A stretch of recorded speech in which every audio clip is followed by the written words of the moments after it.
தீமோத்தேயு புஸ்தகம் 1ஆம் அதிகாரம் 16ஆம் வசனம். ஓநேசிப்போருவின் வீட்டாருக்கு கர்த்தர் இரக்கம் கட்டளையிடுவாராக. அவன் அநேக தரம் என்னை இளைப்பாற்றினான். என் விலங்கை குறித்து அவன் வெட்கப்படவும் இல்லை. அவர் சொல்றாரு, பவுல் தீமோத்தேயுவுக்கு ஒரு அழகான ஒரு நிருபத்தை எழுதுறார். நிருபம்னா லெட்ரு, அழகான ஒரு லெட்ரு எழுதுறாரு. அதுல அந்த வாலிய பையனுக்கு நிறைய கருத்துக்களை அவர் சொல்லி கொடுக்கிறாரு, எழுதுறாரு. அதுல ஓநேசிப்பின் வீட்டார பவுல் ஆசீர்வதிக்கிறது தெரியுது. ஓநேசிப்பின் வீட்டாருக்கு இரக்கம் கட்டளையிடுவாராகன்னு சொல்றார், கர்த்தர் கட்டளையிடுவார்னு சொல்றாரு. இப்போ ஓநேசிப்பு என்ன செஞ்சிட்டான் அதான் முதல்ல சொல்ல போறேன். ஓநேசிப்புங்கிற யாருன்னா ஒரு எபேசி சபையில இருந்த ஒரு விசுவாசி. இவன் பவுலுடைய உபதேசத்தை கேட்டு அவன் ரட்சிக்கப்பட்டான். அவன் உபதேசம் கேட்டு ரட்சிக்கப்பட்ட பின்னாடி அவன் என்ன பண்ணனான் அப்படின்னா, சிறந்த பணக்காரன் ஆக்கிட்டான். என்னை பார்க்கணும், கண்ணை திறந்து வச்சு என்னை பார்க்கணும். பெரிய பணக்காரன் ஆயிட்டான், மிகச்சிறந்த பணக்காரன் ஆகிட்டு நல்ல உயர்ந்த ஒரு பெரிய மனுஷனா மாறிட்டான். இப்போ பவுல் எங்க கிடக்கிறார் அப்படின்னா, ரோம சிறையில கிடக்கிறார். எபேஸ் எங்க இருக்குதுன்னா டர்க்கில இருக்குது. இஸ்ரேலிருந்து மேற்கு பகுதியில் இருக்குது. எபேசி சபை டர்க்கியில் இருக்குது. ரோம் எங்கே இருக்குன்னா அதுலேருந்து ரொம்ப தூரம் தாண்டி இருக்குது. இந்த எபேசி சபையில் ரட்சிக்கப்பட்ட இந்த ஓநேசிப்பு ரோமில் சிக்கி இருக்கிற பவுலை தேடி கொண்டு போய் அவனை போய் சந்திக்கிறான். அப்போ அந்த மனுஷனுடைய இருதயத்தை குறித்து சொல்றாரு, ஓநேசிப்பினுடைய வீட்டாருக்கு கர்த்தர் இரக்கங்களை கட்டளையிடுவாராக அப்படின்றார். ஏன் இரக்கங்களை கட்டளையிடுங்கிறது கீழே பாயிண்ட் சொல்றாரு.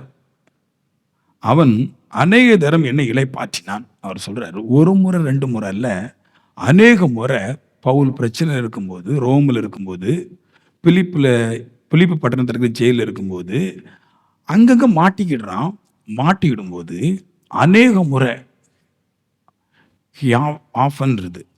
அடிக்கடி இந்த பவுல் எங்கெல்லாம் பிரச்சனையில் கிடக்கானோ அங்க தன்னுடைய பொருளாதாரத்தை எல்லாத்தையும் சேர்த்து கொண்டு போய் அவனுடைய கஷ்டத்துல அவனுடைய வேதனையில அவனுக்கு கொடுத்து இளைப்பாறுதல் பண்ணினான்றது. ஒரு முறை இல்லை, 2 முறை இல்லை, ஒரு ஜெயில இல்லை, 2 ஜெயில இல்லை, எங்கெல்லாம் அவன் மாட்டிக்கிட்டானோ அங்கெல்லாம் காசை கொண்டு போய் கொடுத்து பவுலை தேற்றினான் அப்படின்னு இருக்குது. இங்க முக்கியமான கதை சொல்ல போறேன், நீங்கள் அதை கேட்கணும். ஏன் அதை அப்படி செய்யறான் இல்லையா? அவனுக்கு ஒண்ணு தெரிஞ்சிச்சு, அவனை ரட்சிப்புக்குள்ள நடத்தினான். அவனை ரட்சிப்புக்குள்ள நடத்தினதுனால இந்த ஓநேசிப்பு தனக்கு உண்டான நன்மைகளை கொண்டு ஜெயிலில் கிடக்கிற பவுல்கிட்ட கொடுத்து தேற்றல. அது ஒரு சின்ன காரணம். 2வது என்ன காரணம்னா, அழகான ஒரு பெரிய காரணத்தை சொல்றாரு. இந்த சுவிசேஷத்தை இல்லைன்னா கிறிஸ்துவ மனுஷனுக்குள்ள கொண்டு போறதுக்கு, இந்த உலகத்துக்குள்ள கொண்டு போறதுக்கு மனுஷனால முடியாது. இப்போ நான் ஒரு ஊழியக்காரன் சொல்றேன், நீங்க ஒரு விசுவாசி, நீங்க நல்ல சத்தியம் கேட்குறீங்க, படிக்கிறீங்க, பாடுறீங்க, உபவாசம் இருக்கிறீங்க, என்ன விலமா செஞ்சுறீங்க. ஆனா இந்த சுவிசேஷத்தை உங்களால ஒரு மனுஷனுக்குள்ளாக கொண்டு வைக்க முடியாது. கேட்கறதுக்கு நல்லா இருக்குது, நாங்க விசுவாசி நீங்க சொல்லலாம், நீங்க பெரிய நல்லா பாடுறவங்க சொல்லலாம், விடிய காலம் ஜெபிக்கிறோம் சொல்லலாம். இந்த சுவிசேஷத்தை நீங்க உலகத்துல கொண்டு வைக்க முடியாது, கொண்டு போக முடியாது உங்களால. கர்த்தருடைய அறிவு சுவிசேஷத்துல இருக்கு. இத நான் ஜனங்கள் எனக்கு சொல்லும் போது எனக்கு புரியவும் செய்யல. இப்ப நான் பிரசங்கிக்கிறேன் பாருங்க, இந்த பிரசங்கம் நிறைய பேருக்கு புரியவும் செய்யாது, உலகத்தாருக்கு புரியவே செய்யாது, நான் அறிந்து கொள்ளவும் இல்லை. அவர் சொல்றாரு, ஏன்னா சுவிசேஷத்தை ஜனங்கள் கேட்பறதுக்கு மனுஷன் அனுமதிக்கிறது கிடையாது. வந்தா தானே அறிந்து கொள்றதுக்கு. பைபிளை பத்தி தப்பா பேசியாச்சு, கடவுள் இல்லாத கடவுள் சொல்லியாச்சு, கடவுளை இருதயத்தை விட்டு வெளியே கொண்டு போயாச்சு.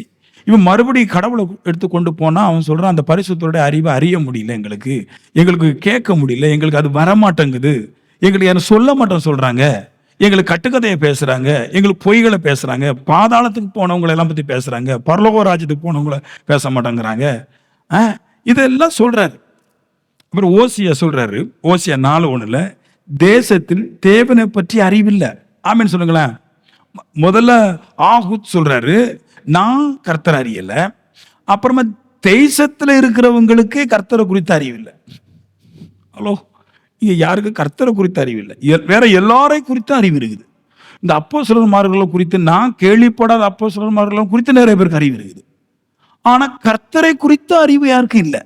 இந்த சுவிசேஷத்தை கொண்டு ஒரு மனுஷனுக்குள்ள சொல்லி அவன் பாவத்தை விட்டு மனம் திரும்ப செய்து அவன் வாழ்க்கைக்கு நல்ல வாழ்க்கையை ஏற்படுத்துவதற்கு இந்த சுவிசேஷத்தை கொண்டு போனா, ஒண்ணு நம்மகிட்ட இருக்கிற அநியாயத்தை சொல்லி தடை பண்ணுவான், இல்லைன்னா நம்ம ஆராதிக்கிற தேவத்திட்ட ஏதோ அநியாயம் இருக்கிற மாதிரி சொல்லி தடை பண்ணுவோம். உள்ள கொண்டு போக முடியல, அதனால அறிய முடியும். தேசம் அறியல, பெரிய பெரிய பணக்காரங்களும் இந்த கர்த்தரை குறித்த அறிவை அறிய முடியல.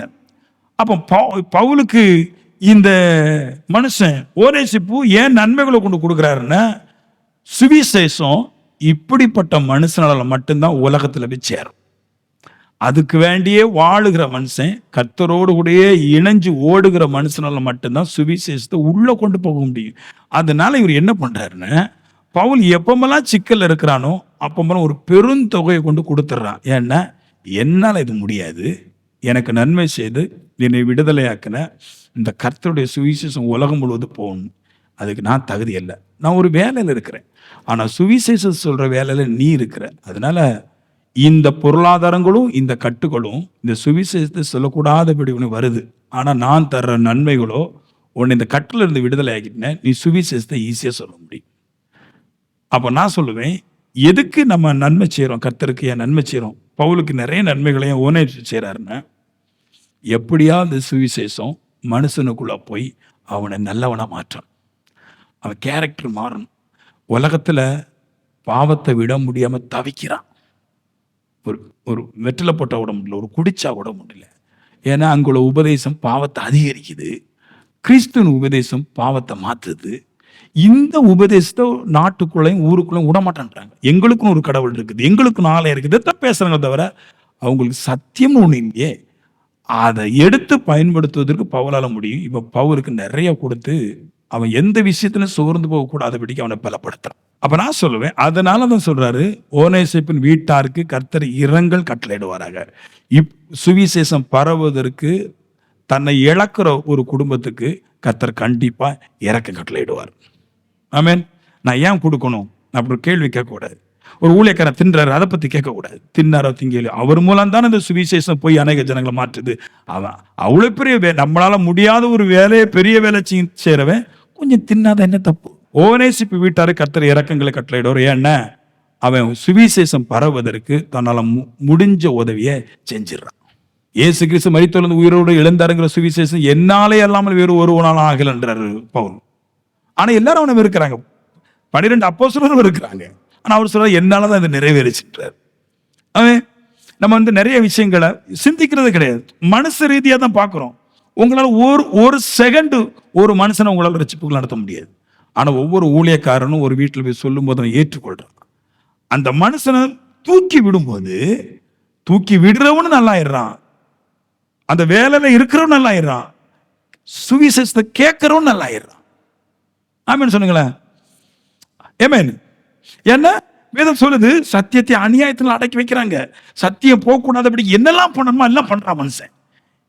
ஆனா அதை தாண்டி சத்தியத்தை வச்சிருக்கிற மனுஷனுக்கு ஒரு ஃப்ரீ கிடைக்கும்னா, நிறைய பேர்ட்ட சத்தியம் இருக்குது, ஆனா அவங்களால சத்தியம் சொல்ல முடியாது. நிறைய கட்டில் இருக்கிறாங்க. நிறைய கட்டில் இருக்கும்போது இவங்க கட்டை உடைச்சிட்டு சுவிசேஷம் சொல்ல முடியல. இவ கட்டு உடைஞ்சிட்டுனா அவன் ஃப்ரீ ஆயிட்டான்னா சத்தியம் சொல்வதற்கு வழி கிடைக்கிறது. பிசாசு பல முறை பவுல ஜெயில சிறைச்சாலையில போடுது. ஆனாலும் இந்த ஓனேசிப்பு செய்யற நன்மைகள் அவனை சிறைச்சாலைந்து வெளியே கொண்டு வந்து அவனை சுவிசேஷம் அறிவிக்கிறதுக்கு ஊந்த தள்ளுது. நான் சொல்லுவேன், நீங்க கொடுக்கிற ஒவ்வொரு பணமும் பொண்ணும் பொருளும் விருதா போகாது. அது என்ன செய்யுதுன்னு கர்த்தருக்கு தெரியும். அதனால உங்களுக்கு என்ன தரணும் கர்த்தர் தெரியும். நம்ம பரதலாம், கர்த்தருக்கு இவ்வளவு கொடுக்குறோமே, நிறைய லட்சங்களை கொடுத்துருக்கிறோமே, இவ்வளவு கொடுக்குறோமே, இது சரிதானே, இவ்வளவு கொடுக்கணுமானு. ஆனா அவ்வளவு கொடுத்தும் சுவிசேஷத்தை கொண்டு போக முடியாம தான் மனுஷன் திணறான். அந்த வேலையில இருக்கிற மனுஷன் பவுலை விடவும் பாக்கியவான். ஏமேன். நான் சொல்ல, எங்களை விடவும் நீங்க பாக்கியவான். ஏன்னா உங்களுக்கு தேவன் நிறைய அனுக்கிரகம் இரங்கல்களை செய்வார். நான் ஒரு வெள்ளை சட்டை போடுறதுனால கர்த்தர் தராது. இப்படிப்பட்ட தியாகங்களை செய்யும். சுவிசேஷம் பரவுவதற்கு என்னால் இயன்ற மட்டும் செய்கிற நன்மைகளை சுவிசேஷர்களுக்கு செய்யும் பொழுது அது பரவுது, கர்த்தர் நன்மை செய்கிறார். இப்போ இன்னொரு மனுஷனை சொல்றேன் பாருங்க. ஓனேசிப்பை பற்றி பேசணும் இல்லையா? இவ்வளோ நன்மை செய்கிறார் பாருங்க. ஆமென்.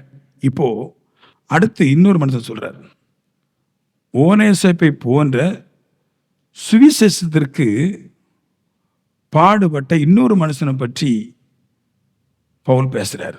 அவன் பேரு எப்பாப்பிரோதித். பிலிப்பியர் 2வது அதிகாரம் 25-30 வரைக்கும் இருக்கு. அருமையான புஸ்தகம், ரொம்ப இன்ட்ரெஸ்டான புஸ்தகம். பாருங்க, என்னைய பாருங்களேன், என்னைய பாருங்க. நம்ம கிறிஸ்தவங்க இல்லையா? நீங்களாம் கிறிஸ்தவங்க, நானும் கிறிஸ்தவங்க. நீங்க கிறிஸ்தவங்க என்ன செஞ்சீங்கன்னு ஒரு கேள்வி எழும்புனா உங்களால ஒன்றும் சொல்ல முடியாது. நீங்க என்ன செஞ்சீங்க? நீங்க சொல்லுவீங்க, நான் உபாசத்துக்கு போனேன், இல்லை நான் ப்ரேயர் பண்ணேன். இது கர்த்தர் சொல்வாரு, நான் இதை அறியேன், உங்களை நான் அறியேன், இதெல்லாம் வேண்டாம், இதை விட்டுருங்க. நான் ஜெபம் பண்ண போனேன், உபாசம் இருந்தேன், இதெல்லாம் கர்த்தருக்கு பிடிக்காது. நீங்க வச்சுக்க, தேவையான ஒன்று தான், ஆவிக்குரிய வளர்ச்சிக்கு தேவையானதான். இதை கர்த்தர் விரும்பல. இது உங்களுக்காக தான் நீங்க பண்ணிய. உபாசம் இருந்தது உங்க தேவைக்கு, ஜெபம் பண்ணது உங்க தேவைக்கு, பாட்டு பண்ண உங்க தேவைக்கு. கர்த்தருக்கு என்ன பண்ணீங்க அப்படி ஒரு கேள்வி கேட்கும்போது, ஆண்டவரை எனக்கு ஒன்று தரலையா? நீங்க முத கேள்வி, நீங்க என்ன பண்ணுனீங்க? நீங்க என்ன பண்ணுனீங்களோ அதுதான் உங்க திருப்பி வர போதுகிறது. பவுல் சொல்றாரு, எப்பாப்பிரோதித்து குறித்து சொல்றாரு, என் குறைச்சலில் உதவி செய்தான். பவுல் நிறைய குறை உள்ளவராக இருக்கிறாரு. அப்போ அவர் சொல்றாரு, இந்த எப்பாப்பிரோதித்து என் குறைச்சலில் உதவி செய்தான். அது மட்டும் இல்லை, அந்த பிலிப்பு சர்ச்சில் இருக்கிற விசுவாசிகளுக்கு எப்பாப்பிரோதித்துவை குறித்து சர்ச்சுக்கு எழுதுறாரு, அவன் உங்கள் எல்லோரும் மீதும் வாஞ்ச உள்ளவனும் அப்படின்றார். அதாவது எப்படின்னா, சர்ச்சைக்கு மட்டும் செய்கிறதில்லை, ஒரு ஊழியக்காரனுக்கு மட்டும் கொடுத்து ஊழியத்தை வளர்க்குறது மட்டும் இல்லை, சர்ச்சில் எத்தனை பேர் கர்த்தருக்காக கஷ்டப்படுறாங்களோ அத்தனை பேருக்கும் நன்மை செய்து அவங்கள உற்சாகப்படுத்துவதற்கு இந்த எப்பாப்பிரோதித்து விரும்புகிறான்.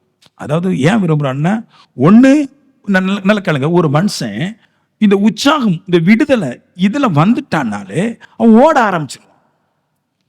எனக்கு நிறைய கற்றுக்கும் போது என்னால் அடுத்த வேலை செய்ய முடியாது, யோசிக்க முடியல. அது மாதிரி விசுவாசிகளும் அப்படித்தான். நிறைய பிரச்சனை இருக்கும்போது வேற ஒன்றை யோசிக்க முடியாது. இப்போ உங்களோட பிரச்சனைகளுக்கு நாம் தீர்வாக இருந்துட்டோம்னா அவன் உற்சாகம் அடைந்து அடுத்த கட்டம் மூவ் பண்ணுறான். அதான் அவர் சொல்றாரு, பவுல் சொல்றாரு, உங்களையும் பார்ப்பதற்கு எப்பாப்பிரோதித்து வாஞ்சையா இருக்கிறான். எவ்வளவு தியாகம் பண்றாங்க பாருங்க. சுவிசேஷம், ஏன்னா சுவிசேஷம் போகாது, இருதயத்துக்குள்ள நுழைய முடியாது. அங்க இருந்துட்டு நிறைய நம்முடைய இருதயமே சொல்லும், இதெல்லாம் பொய், இதெல்லாம் கேட்கக்கூடாது, இதெல்லாம் சும்மா, இதெல்லாம் வேலை செய்ய நம்ம இருதயம் சொல்லும். அதை தாண்டி உலகமும் இந்த சத்தியத்தை உள்ள கொண்டு போறதுக்கு கூடாது. ஆனா இதை எப்படியாவது ஜனங்களுக்குள்ள கொண்டு போறதுக்கு சில பேர் தன்னோட வாழ்க்கையை அர்ப்பணிச்சு எல்லாவற்றையும் கொடுத்துட்றாங்க. ஓனேசிப்பை பார்க்கலும் இந்த எப்பாப்பிரோதித்து அதிக மேன்மையான ஒரு மனுஷன். அப்படிதான் வாழ ஒரு விசுவாசின்னா இந்த மாதிரி நடிப்பு இருக்கக்கூடாது. ஊழியக்காரன் மட்டும் சரி இல்லை, அதுக்கு மட்டும் இல்லை, விசுவாசிகளை உற்சாகப்படுத்துவதற்கு தங்களோட உயிரை கொடுக்குறான். அதான் சர்ச்சு. கர்த்தரிடத்துல என்னைக்கு ஸ்ட்ராங் ஆகுதோ, கர்த்தருக்கான வைராக்கியம் என்னைக்கு ஒரு மனுஷனுக்கு வருதோ அன்னைக்கு அவன் எல்லாத்துலையும் ஸ்ட்ராங்காக இருப்பான். ஏன்னா கர்த்தர் சொன்னாலே இருதயம் கலங்கும், பயப்படும். வேற எவனுக்கும் நம்ம இருதயம் பயப்படாது, கர்த்தருக்கு ஒரு ஆளுக்கு தான் இருதயம் பயப்படும். அவரை பற்றி அதான் பவுல் சொல்ற, கர்த்தரா இயேசு கிறிஸ்து பற்றி அல்லாமல் வேறு ஒன்றையும் ஜனங்கள் அறிவதற்கு நான் விரும்பல. ஏன்னா இவரை பற்றி அறியும் போது தான் ஒரு பயம், நடுக்கம், கலக்கம் உண்டாகும், ஸ்ட்ராங் ஆயிரும், நல்லா ஆயிரும். ஏமே அப்ப சர்ச்சுங்கிறது எங்கேயோ புகுந்து யாரையோ இழுத்து, என் சர்ச்சையை நிறைய பேர் வைக்கிறது இல்லை. சர்ச்சுன்னு என்ன தெரியுமா? தேவதூதர்கள் ஏறுறது இறங்குறதா இருக்கணும், அதுக்கு பேர் தான் சர்ச்சு. ஏக்கப்பு சொன்னாம்ல, வெறும் கல் எடுத்து தலையில் வச்சுட்டு தேவனுடைய ஆலயம் எல்லாமே வேறு ஒரு இல்லைனா அங்கே ஆலயம் இல்லை, கடவுள் இல்லை, தேவதூதன் இறங்குறதுக்கு பேர் தான் சர்ச்சு. அங்கே தீர்க்க தரிசனங்கள் அற்புதம் நடந்ததான் சர்ச்சு. இல்லைன்னு சர்ச்சு இல்லை, வாரவெல்லாம் இதை பேசிட்டு போயிட்டே இருப்பான். ஆமேன். ஒரு வாழ்க்கையை மாற்றி அமைக்கிற இடத்துல தான் சர்ச்சு, அங்கதான் கர்த்தர் வர்றாரு. ஓனேசிப்பை பற்றி பேசணும். இப்போ எப்ராப்ரா பற்றி பேசிட்டு இருக்கீங்க இல்லையா? அதில் சொல்றாரு, பிலிப்பு 2:27, அவன் வியாதிப்பட்டு மரணத்துக்கு சமயமா இருந்து மெய்தான் அவர் சொல்றாரு. ஆகிலும் தேவன் அவனுக்கு இறங்கினார். அவர் சொல்றாரு, இவ்வளவு நன்மை செஞ்ச ஒரு மனுஷனுக்கு வியாதி மாட்டிக்கிட்டான். கொடும் வியாதி, பெரிய வியாதி வந்துருச்சு, இவ்வளவு நன்மை செஞ்சிருக்கிறான். ஆமென். இவ்வளவு நன்மை செய்து வியாதியில் இருந்த மனுஷனுக்கு கர்த்தர் இறங்கினார். ஏன்னா எல்லாரும் எல்லாவற்றையும் கொடுக்கலாங்க, காசு கொடுக்க முடியாது. நீங்க ஒருவனோட கூட 2 கிலோமீட்டர் நடந்து போகலாம். உங்க வீட்டில் ஒருத்தன் சட்டையை கேட்டா நீங்க ஒரு சட்டையை கொடுக்கலாம், புரியுதா? உங்க வீட்டில் சாப்பாடு வந்தா நீங்க சாப்பாடு கொடுக்கலாம். ஆனா உங்க வீட்டில் இருக்கிற 4 லட்சம் 10 லட்சத்தை எடுத்து ஊழியத்துக்காக ஒருவன் கொடுக்க முடியாது. இங்க நிறைய பரிசுத்தவான்கள் இருக்காங்க பாருங்க, எல்லாம் சொல்லுவாங்க. ஆனா ஒவ்வொரு மனுஷனுடைய ஜீவன் பணம் தான். அதை எடுத்து நான் கர்த்தருக்காக கொடுக்கறேங்கிற மனப்பக்குவம் இங்க யாருக்கும் கிடையாது. அதைத்தான் இவன் செய்தான். இவன் எந்த அளவு பரிசுத்தவான்கள்ங்கிறது ஓனேசிப்பும் சரி, எப்ராத்தும் சரி, எந்த அளவு பரிசுத்தவான்கள் பைபிள போடல.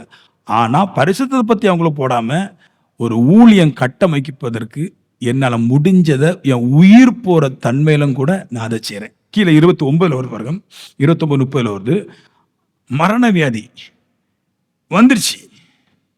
ஆனா அப்படி மரண வியாதி வந்த பின்னாடியும் ஒருத்தனுக்கு வியாதி வந்துருச்சு, மரண வியாதிக்கு வந்துட்டான். எப்பாப்ராத்து வந்த பின்னாடி இப்போ அவன் மரணத்துல இருந்து தப்புவிப்பதற்கு பணத்தை செலவழிக்கிறதா, இல்லைன்னா சபையை ஊக்கப்படுத்துவதற்கு சபைக்காக பணம் செலவழிக்கிறதா?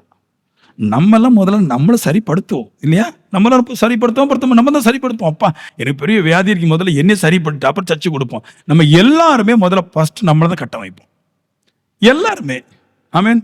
முதல்ல பிள்ளைய படிக்க வைக்கணும், அப்புறமா நம்ம வீட்டுக்கு சாப்பாடு வேணும், பிள்ளைக்கு கல்யாணத்துக்கு அதை சேர்த்து வைக்கணும், எல்லாமே நம்மளை பற்றி தான் கவலைப்படுவோம். ஆனால் எப்ராத்து மரண தரவால இருக்கும் போதும் சர்ச்சையையும் பவுலையும் உற்சாகப்படுத்துவதற்கு எல்லாத்தையும் தங்க கொடுத்துட்டான். நோயிலேயே அவன் என்ன சொல்றான், செத்துட்டு போறான். நான் ஒரு ஆள் சாகிறதுனால நான் உயிர் பிழைக்கிறதுக்கு 100 கோடி ரூபா 50 கோடி ரூபா செலவழிச்சு நான் ஒரு தான் உயிர் பிழைக்கிறதுக்கு பாய்க்கணும். இந்த 100 கோடி ரூபாய் சர்ச்சைக்கும் பவுலுக்கும் கொடுத்தா இந்த தேசம் ரசிக்கப்படும்னா நான் சாகிறேன், எனக்கு செலவழிக்கிற பைசா ஊழியத்துக்கு போட்டு. இப்படிப்பட்ட தியாகம் செய்யற மனுஷனாலும் உலகத்துல இல்லை. இங்க வெள்ளசாரி கொடுக்கறதுக்கு நிறைய பேர் இருக்கிறான். இதை செய்ய முடியுமாங்க? நான் செத்து போறேன், நான் உயிர் வாழ்றதுக்கு எனக்கு ஒரு 10 லட்சம் ரூபாய் இருந்தால் நான் உயிர் பிழைச்சிருவேன். ஆனா இந்த 10 லட்சம் இருந்தால் ஒரு சபையோ ஒரு விசுவாசியோ நல்ல கட்டமைப்படும், ஒரு நிறைய விசுவாசிகள் சபையும் கட்டி எழுப்பப்படும் அப்படின்னா அது நான் செத்து அந்த சபையை கட்டமைக்கிறது தான் சரியான வழி. ஏசாதான் செஞ்சார். அவருடைய மரணத்தினாலே ஒரு சபை தோன்றப்படுதுன்னா, புதிய வர்க்கம் உண்டாகுன்னா மறிக்க சரின்றாரு. இதுதான் சரியான விசுவாசியோட போக்கு. ஊழியம் அப்படின்ற விஷயத்த சின்ன சின்ன விஷயத்துல இந்த லிப்ஸ்டிக்கும் இந்த புடவை கட்டுறதுல இதுலயே கொண்டு போறாங்க. ஆவிக்குரியவங்க நல்ல ட்ரெஸ் கொடுத்தக்கூடாது, ஆவிக்குரியவங்க நகை போடக்கூடாது, ஆவிக்குரியவங்க வெள்ளை தான் போடணும், 2 செருப்பு தான் வேணும், 2 சாரி தான் வேணும், 2 ட்ரெஸ் தான் வேணும். இது சின்ன சின்ன சில கருத்துக்களுக்காக சொன்னது. இது ஆவிக்குரிய சபைக்கு சம்பந்தப்பட்டது கிடையாது. அதெல்லாம் நீங்க ஆவிக்குரிய சபையை விட்டு வெளியே சில இடங்களுக்கு போகும்போது சில கருத்துக்களை சொல்லி விட்டாரே தவிர இது ஒரு தெய்வத்துக்கு பிடிச்ச காரியம் கிடையாது. தெய்வத்துக்கு பிடிச்ச காரியம் இதுதான். ஏனெனில் நீங்கள் எனக்கு செய்ய வேண்டிய ஊழியத்திலே உங்கள் குறைவை நிறைவாக்கும்படிக்கு அவன் தன் பிராணனையும் எண்ணாமல் கிறிஸ்துவின் ஊழியத்தின் நிமித்தம் மரணத்திற்கு சமயமா இருந்தான். இவர் சொல்றாரு, நோய் வந்துருச்சு, அப்படி நோயில போயிட்டே இருக்கிறார், சாவ போயிட்டே இருக்கிறார். எதுக்கா? அவர் பிலிப்பு சபைக்கு சொல்றாரு, நீங்கள் எனக்கு செய்ய வேண்டிய ஊழியத்தினாலே, அதாவது நான் உங்களுக்கு ஒரு ஊழியத்தை தந்திருக்கிறேன், கிறிஸ்துடைய நாமம் உலகம் எங்கிலும் பரப்பப்படணும், அதான் உங்களோட ஊழியம். பிலிப்பியருக்கு ஒரு ஊழியத்தை கொடுத்திருக்கிறார். அந்த ஊழியத்துக்கு பணம் தேவை. இப்ப அது இந்த பணத்தை என்ன சொல்றாரு, உங்கள் குறைவுகளை நிறைவாக்கும்படிக்கு உங்களுக்கு ஊழியம் கொடுத்திருக்கிறேன். எப்படியாவது சுவிசேஷத்தை உலகத்துக்கு சொல்லணும், ஆனா உங்களால சொல்ல முடியல. ஏன்னா உங்களுக்கு குறைச்சல் இருக்குது. உங்கள் குறைச்சல்களை நிறைவாக்கும்படிக்கு இப்போ அந்த குறைச்சலை நிறைவு பண்ணணும். யார் பண்றா? பவுல் ஜெயில மாட்டிக்கிட்டாரு, வேற யாரும் காசு கொடுக்க மாட்டாங்க. ஓனேசிப்பு முடிஞ்ச அளவு காசு கொடுத்தான், அது பத்தாது.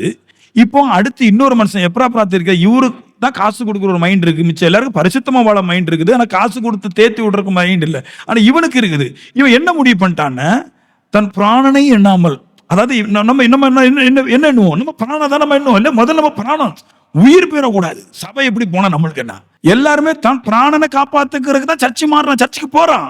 ஆனா இவர் சொல்றாரு, அவன் தன் பிராணனை எண்ணாமல், அவன் பிராணனையே என்ன, எனக்கு கஷ்டம், நான் ஒரு 4 லட்சம் ரூபாய் கொடுக்குறேன், 10 லட்சம் ரூபாய் கொடுக்குறேன்ல, எங்க வீட்டுல நிறைய நெருப்பு தான், பிரச்சனை தான். ஆனா அவன் சொல்றான், என் பிராணனை எண்ணாமல். பவுல் கொடுத்த ஊழியத்துல குறைச்சல நீக்கணும். என்கிட்ட பொருளாதாரம் இருக்குது, நான் நோயிலே பட்டிருக்கிறேன், பிசாசு எப்படி வஞ்சித்து பாருங்களேன். இந்த மனுஷன் தான் கடவுளுக்கு நிறைய கொடுக்குற அந்த மனுஷனுக்கு பிசாசு நோயை கொடுத்துருச்சு. ஏன்னா இவன் பணம் கொடுத்தா தானே ஊழியம் வளரும். பணம் கொடுக்காம இவனுக்கு நோயை பார்த்துட்டு தான் ஊழியத்தை கொடுக்க மாட்டான். இவன் ஒரு முடிவு பண்றான். இப்போ எப்படா பார்த்து பிசாசை பத்தி அவனுக்கு தெரியுது. பிசாசு என்ன செய்யுது, இவன் நிறைய பணம் ஊழியத்தை கொடுத்து ஊழியம் வளர்றதுனால இவனுக்கு நோயை கொடுத்தா பைசாவை நோய்க்கு போடுவான், ஊழியம் வளராது.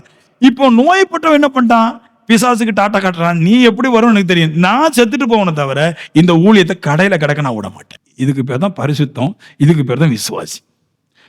தன் பிராணனை எண்ணாமல் செத்தே போறான் விட்டான். தான் கொடுக்குற பைசா என்ன செய்யுதுன்னா எனக்கு தேவத்திட்ட இறக்கத்தை வாங்கிட்டு வாழ்ந்தா ஜெயிக்கிறவனை வாழணும். நான் என்னை தேவன் ஜெயிக்க வைக்கணும்னா என் வாழ்க்கையில் ஒரு தோரணை இருக்கும். அந்த வசனத்தை வீட்டில் போய் நல்லா தியானிக்கணும். இந்த வசனத்தை கடைசி 29, 30 ரொம்ப தியானிக்கணும். பிலிப்பியர்ல அவனை பற்றி நல்லா தியானிக்கணும். கிறிஸ்துவின் ஊழியத்தின் நிமித்தம் மரணத்திற்கு சமயமாக இருந்தான். அதாவது எப்படி எப்படி எப்படி போயிருக்கேன் பாருங்களேன். கிறிஸ்துவின் ஊழியத்தின் நிமித்தம் மரணத்துக்கு சமயமானான். அப்பா அவருடைய ஊழியம், அதனால அது நல்லா இருக்கட்டும், நான் சாகுறேன். 50,000 பேர் வந்தாலும் சர்ச்சு பரலோராஜ்யம் போவாது.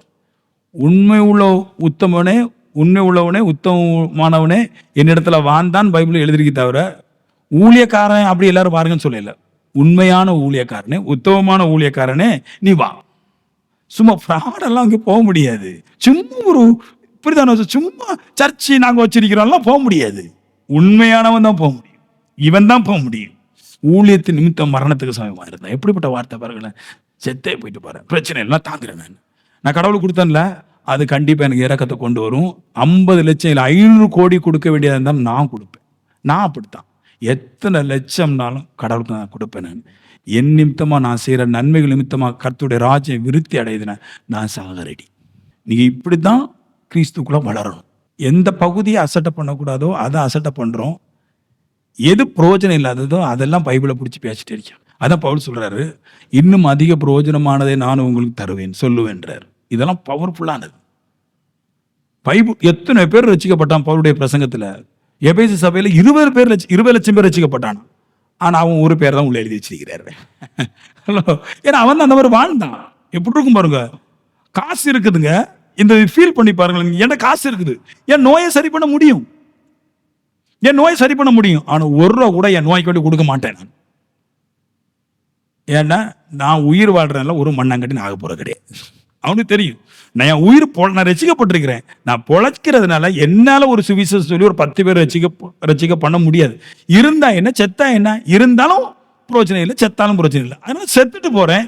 எவன் ஒருவனால இது இந்த ராஜ்யத்தை உலகத்துக்கு சொல்ல முடியுமோ அவன் கையில என் காசு போட்டு. நம்முடைய கருத்து தேவனுடைய ராஜ்யம் கட்டப்படும். அதுக்கு வேண்டி என்னால் முயன்ற அளவு, என் மரணம் போற அளவுக்கு, உயிர் போற அளவுக்கு நான் அதுக்கு சின்ன தூணாவதாக நான் இருக்க வேண்டும். அந்த மனுஷன் கர்த்தர் இறக்கம் கட்டளையிடுவார். சில பேருக்கு நேரத்தை தான் கொடுக்க முடியும், அந்த நேரத்தை கொடுங்க. சில பேருக்கு வேலை தான் செய்ய முடியும், அந்த வேலையை கொடுங்க. சில பேருக்கு காசு தான் கொடுக்க முடியும், அந்த காசை பரிபூர்ணமாக கொடுங்க. உங்களால் என்ன செய்ய முடியுமோ அதை செஞ்சா இறக்கம். பரிசுத்தமான வாழ்க்கை, தேவனுக்கான அர்ப்பணிச்ச வாழ்க்கையினால எதையா பெற்றுக்கொள்ள முடியும்னு நினைச்சு வாழ்ந்தா 100% நாம் ஜெயிப்போம். இன்னொரு பாயிண்ட் சொல்லுது, என் விலங்குகளை குறித்து வெக்கப்படுறது இல்லை. பவுல் விலங்குல மாட்டிட்டான், ஜெயிலில் மாட்டிட்டான், கட்டில் மாட்டிக்கிட்டான். இப்போ நிறைய பேர் என்ன சொல்றாங்கன்னா, உங்க ஊழியக்காரர் ஜெயிலுக்கு போயிட்டாரு, உங்க ஊழியக்காரர் அங்க மாட்டிக்கிட்டாரு, உங்க ஊழியக்காரர் இந்த பிரச்சனை இருக்கிறாரு அப்படி சொல்லும்போது ஒரு வெக்கத்தை நன்மை செய்யற மனுஷனுக்கு நேராக திருப்புறாங்க. உங்க ஊழியக்காரர் அங்க ஜெயிலில் இருக்கிறாராமா, இப்போ ரோமுக்கு போகும்போது அங்கே மாட்டிக்கிட்டாராமே, பிலிப்பு தேசத்துக்கு போகும்போது மாட்டிக்கிட்டாராமே, அவர் அங்கே மாட்டிக்கிட்டாராமே, அவங்க வீட்டில் பிரச்சனையாமே, கணவனும் மனைவிக்கும் பெரிய பிரச்சனையாமே, இதெல்லாம் சொல்லி எடுத்து குழப்புறது. அதுக்கு அவன் சொல்கிறான், எங்கள் ஊழியக்காரங்களை குறித்து என்ன தான் நீ சொன்னாலும், என்ன தான் ஒரு கட்டில் இருந்தாலும் நான் அதை பற்றி பெருசாக பொறுப்பெடுக்கிறது கிடையாது. ஆமேன். நான் இதுக்கு எடுக்கணும். அவங்க என்ன சொல்கிறாங்கன்னா, எங்களால் பணம் கொடுக்க முடியும், அவர் செய்கிற அந்த பெரிய மாபெரும் வேலையை எங்களால் செய்ய முடியாது. ஒரு மனுஷனுடைய இருதயத்தை திருப்புறதுக்கு பவுலால் தான் முடியுமே தவிர வேற யாராலும் முடியாது. அதனால் அவனுக்கு மனுஷன் தானே, சில பிரச்சனை வரதான் செய்யும் இல்லையா, சில போராட்டம் வரதான் செய்யும், சில அவமானம் வரதான் செய்யும், மனுஷன் தானே அவனுக்கு. அதான் பவுல் சொல்கிறாரு, நான் யாரு, மண்பாண்டம். பவுல் சொல்கிறாரு, நான் யாரு, நான் ஒரு மண்பாண்டம். இந்த மண்பாண்டத்தில் கர்த்தருடைய ஆவியை சுமக்கிறேன், அவ்வளோதான். பல முறை நெருக்கப்படுறேன், ஒடுக்கப்படுறேன், காயப்படுறேன். ஆனால் என்ன செய்கிறது, எல்லா பலவீனங்களும் அவதூறும் எனக்கு நேரம் வந்தாலும் ஆவியானவர் எனக்குள்ளே இருக்கிறதுனால நான் உடஞ்சி போகலை. ஸோ நான் மண்பாண்டம் தான் இல்லையா. அவரை ஒத்துக்கிட்டாரு, நான் மண்பாண்டம் தான். நல்ல பாண்டம் சொல்லலையே அவரு, நான் வந்து இரும்பு பாண்டம் சொல்லலையே, நான் ஒரு தங்கத்தினால பாண்டம் சொல்ல, மண்பாண்டம். எந்த அளவு தள்ளி போனால் உடஞ்சிப்போம். அது என்ன சொல்றேன், சராசரி மரண மனுஷன் தான் நான், சாதா மனுஷன் தான் நான். பைபிளை பிரசங்கம் பண்ண கடவுள் கிடையாது, சாதா மனுஷன் தானே நான். நீங்க ஏதோ பெரிய கடவுள் மாதிரி ஃபீல் பண்ணக்கூடாது. சாதா மனுஷன் ஆவியானவர் என்கிட்ட நான் சுமக்கிறதுனால கொஞ்சம் அதனால காக்கப்படுறேன்றார். அப்ப தெரியுது நம்ம வெட்கப்படக்கூடாது. நம்ம ஊழியக்காரன் ஒரு பிரச்சனையில மாட்டாரு, ஒரு கஷ்டத்துல மாட்டிட்டாரு, அவரால் எந்திரிக்க முடியல, உடனே வெட்கப்படக்கூடாது. நான் இதுக்கு வெட்கப்படணும் இல்லையா? அவர் ஊழியக்காரர், அவர் கடவுள் அல்ல, அவர் ஊழியக்காரரு. ஊழியக்காரர் தானே அவரு, என்ன கடவுளா? கர்த்தர் இப்போ மாட்டிக்கிட்டாரு, மரணம் சம்பவிச்சாரு, பாவத்துல விழுந்தாருன்னா நம்ம விட்டுறலாம். கர்த்தர் பாவத்துல விழுந்தாரு, கர்த்தர் மரிச்சு அப்படியே போயிட்டாருன்னா அந்த கடவுள் நம்மளுக்கு தேவை வேண்டாம். நான் மனுஷன், எப்படி ஒரு நாள் சாக போறேன், எப்படி பாதாளத்துக்கு போறேன், எனக்கு வேண்டி நீங்க ஏன் வந்து வைக்கப்படுறீங்கன்றாரு. எப்படி எல்லாமோ அந்த ஓனேசிப்ப வளரக்கூடாது, அப்படி சபை முன்னேறக்கூடாது, அப்படி பிசாசு போராடுது. அவன் சொல்றான், என்ன வேணாலும் பண்ணிட்டு போங்க, நான் மனம் மாற மாட்டேன். கர்த்தருக்கு அள்ளி கொடுக்கறத ஒரு செகண்ட் கூட நான் குறைக்க மாட்டேன். என்னால் ஒரு 10 பேர் ரசிக்கப்படுறாங்க, நான் செய்த உதவினால் ஒரு 10 பேர் ரசிக்கப்படுறாங்க. என் ஊழியக்காரர் என்ன கட்டளை இருந்தாலும் அது என்னை தாக்காது. நான் செய்யறது கண்டிப்பா அவர் இதுக்கு தான் பயன்படுத்துறாரு, கண்டிப்பா அது நல்லா இருக்கும். அதனால கர்த்தர் எனக்கு தருவார். கிறிஸ்துவின் ஊழியத்தின் நிமித்தம் நான் மரணத்துக்கு சமீபமான ஒரு மனுஷ உலகத்துல சொல்ல முடியாது, ஒரு விசுவாசி சொல்ல முடியாது. கிறிஸ்துவனுடைய ஊழியத்தின் நிமித்தம் நான் மரணத்துக்கு சமீபமான யார் சொல்ல முடியும்? ஒருதான் சொல்ல முடியாது.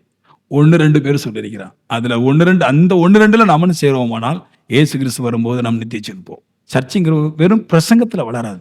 அதை கொண்டு போறதுக்கு இன்ஸ்ட்ருமெண்ட் தேவை, கருவிகள் தேவை, சூழல்கள் தேவை, காசு. கடவுளே போக முடியாத நிறைய இடத்துக்கு காசு போயிடும். நீங்க வெள்ளை சீலை உடுத்துட்டு வர்றதுனாலயோ, லிப்ஸ்டிக் போடாம வர்றதுனாலயோ சபைக்கு என்ன லாபம்? சர்ச்சில் ஒரு குறைவு இருந்தாலும் அந்த குறைவுக்கு நான் சாகுறேன், அந்த குறைச்சல் மாறட்டும். அதுதான் விசுவாசி, அவனுக்கு தான் இறக்கும்.